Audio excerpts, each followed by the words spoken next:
Praise the Lord, জয় যিশু। সামসঙ্গীত 90:2 থেকে। ওগো প্রভু, যুগ যুগ ধরে তুমি হলে আমাদের আশ্রয় দুর্গ।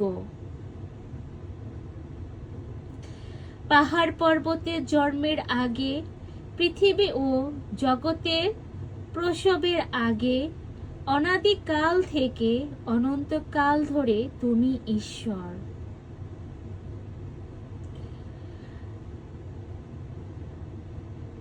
আমরা জানি আমাদের ঈশ্বর আছেন,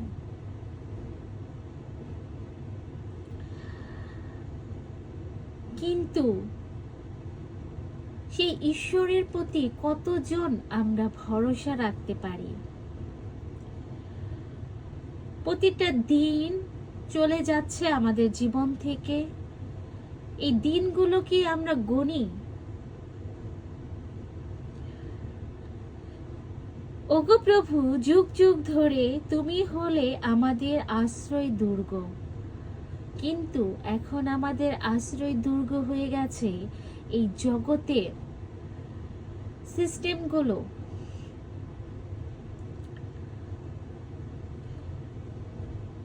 মানুষের উপরে ভরসা রাখা, আমার চাকরি না থাকলে আমি কি খেয়ে বাঁচবো, আমার পকেটে টাকা না থাকলে কালকে কি হবে। আমাদের আশ্রয় দুর্গ হয়ে গেছে আমাদের শক্তি, আমাদের চিন্তা, এবং মনে করি আমাদের নিজেদের জুড়ে আমরা এটা করব, মানুষের প্রতি বিশ্বাস, আশ্রয় নেওয়া। কিন্তু আমার আর তোমার দুর্গ আশ্রয় যদি আমাদের ঈশ্বর হন, তাহলে আমাদের ক্লান্ত হতে হবে না, আমাদের দুঃখ পেয়ে পেয়ে জীবন কাটাতে হবে না, কি খাবো কি পিনবো বলে চিন্তায় থাকতে হবে না।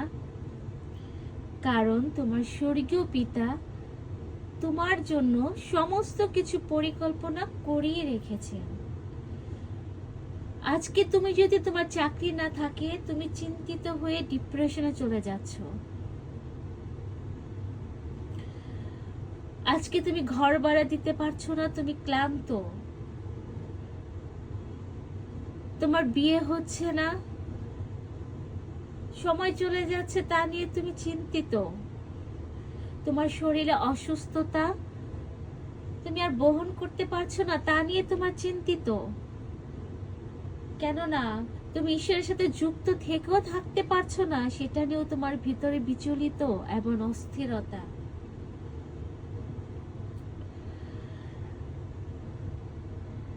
আসলে আমাদের প্রভু যিশু দয়াবান। আমরা শুনি সামসঙ্গীত 90:14 থেকে।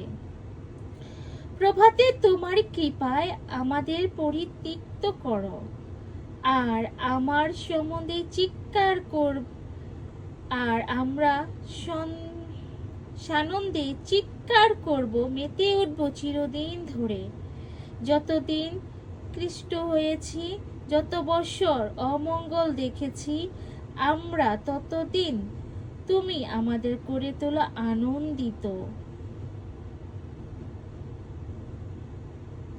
আমরা যতদিন তিক্ততা, হিংসা, কষ্ট, দুঃখ দেখেছি, ততদিনই প্রভু তুমি করো আমাদের আনন্দিত।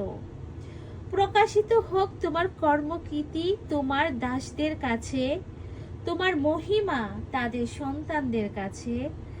আমাদের পরমেশ্বর প্রভু মাধুর্য আমাদের ওপর বিরাজ করুক।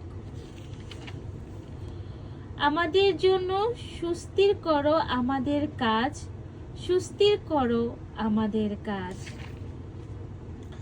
খ্রিস্টতে আমার প্রিয়জনেরা, খ্রিস্ট যিশুতে ঈশ্বরের সন্তান, প্রভু কি বলছেন?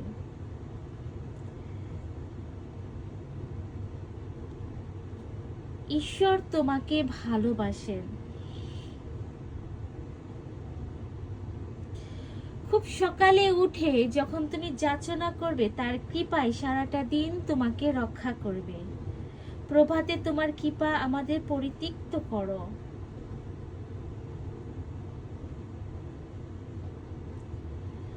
যতদিন আমরা যত যাচনা, যত কষ্টে দুঃখে গিয়েছি, তত দিনগুলোই আমাদের তুমি আনন্দিত করো। প্রভু আমাদের আনন্দেই থাকতে বলেছেন। সাধু পল সবসময় বলতো, সমস্ত কিছুতেই আনন্দে থাকো, কষ্টের সময় হোক, দুঃখের সময় হোক। কারণ সত্য কি তুমি জানো, শয়তান তোমাকে মিথ্যে দিয়ে, তোমাকে ইমোশনাল ব্ল্যাকমেল করে, তোমাকে কান্না কাটিয়ে, অসুস্থ, তোমার ভালো হবে না, তোমার এটা হবে না, তোমাকে মিথ্যে বলে তোমাকে দুর্বল করে দেবে। সর্বদা আনন্দ থাকাই হলো সত্য, ঈশ্বরের গৌরব প্রকাশ। কষ্ট আসবে, তার ঊর্ধ্বে তোমাকে যেতে দেবে, শক্তি দেবে। সময়গুলো, পরিস্থিতিগুলো আসবে, কিন্তু তার থেকেও 2-3 গুণ বেশি তোমাকে আনন্দিত পরিপূর্ণ করবে। সেই সময়ে তোমাকে ঊর্ধ্বে যেতে হবে, চলতে হবে। তুমি মনে করো এই সময়গুলো তোমার জীবনে যাচ্ছে অনেক কঠিন, কিন্তু ওই সময়ের মধ্যে তোমাকে শিখাচ্ছে কিভাবে ঈশ্বরের প্রতি বিশ্বাস রেখে তার কাছে যেতে। এমন সময়ের মধ্যে আমরা চলছি যেন আমরা শিখছি কোনো কষ্ট, কোনো সমস্যা, কোনো অসুস্থতা, কোনো দারিদ্রতা যেন ঈশ্বরের ভালোবাসার কাছ থেকে আমাদের দূরে সরিয়ে নিতে পারে না, ঈশ্বরের কাছ থেকে আমাদের নিতে পারে না। যদি সত্যিই তুমি তাকে ভালোবাসো, অবশ্যই আমরা আমাদের ঈশ্বরকে ভালোবাসি। আমরা ভালোবাসি কিনা, কিন্তু তিনি আমাদের ভালোবাসেন, আমাদের সঙ্গে আছেন। তাই প্রভু বলছেন, সমস্ত দিনগুলোই যেন আনন্দ হয় এবং আমরা ততদিনই যেন আনন্দে থাকতে পারি। প্রকাশিত হোক তোমার কর্মকীর্তি তোমার দাসদের কাছে, তোমার মহিমা তাদের সন্তানদের কাছে। আমাদের পরমেশ্বর প্রভু মাধুর্য আমাদের উপর বিরাজ করুক। বিশ্বাসের ঢাল যখন নিয়ে তুমি থাকবে, তার গৌরব তোমার জীবনে তুমি দেখতে পাবে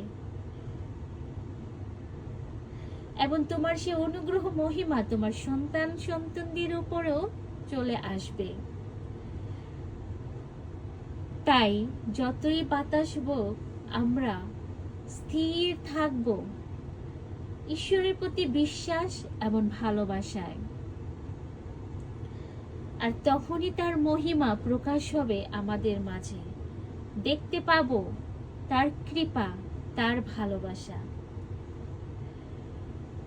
যীশু খ্রিস্টের বাণী এবং ভালোবাসা আপনার জীবনে পূর্ণতা নিয়ে আসুক। জয় যীশু।